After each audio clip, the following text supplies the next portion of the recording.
Un peu trop rare. Voilà, pas assez de presse locale ou justement la disparition de cette presse locale qui pose un problème. Donc on est toujours obligé d'attendre les informations de Guyane Première pour avoir des infos autres que Internet. Vous trouvez que vous êtes bien informé en Guyane? Non, pas tellement. Pas tellement, parce qu'ils cachent beaucoup. La presse cache beaucoup. Cache beaucoup de choses au peuple. Une opinion mitigée de la population guyanaise sur la presse locale. Des médias qui sont de moins en moins présents et qui ont du mal à garder la tête hors de l'eau.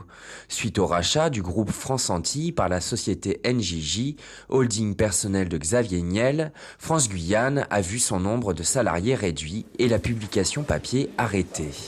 C'est vrai que pour l'instant, on n'est plus imprimé.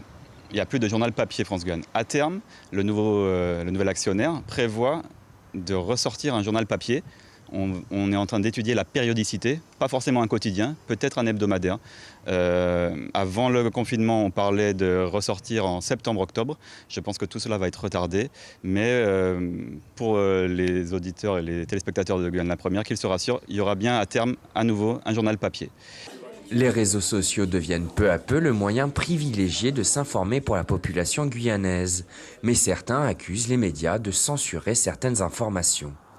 Il peut y avoir un petit décalage entre une info qui commence à circuler sur les réseaux sociaux et le moment où on la donne parce qu'on a, la confirmation et deux, tous les éléments de cette information. Donc non, il n'y a pas de censure, il y a juste des fois un décalage entre le début, quand elle commence à sortir, et ensuite quand on donne la véritable info avec tous les éléments de cette information-là. Il peut y avoir, c'est le jeu, des pressions extérieures, mais en interne, clairement non, les rédacteurs sont libres de leurs écrits.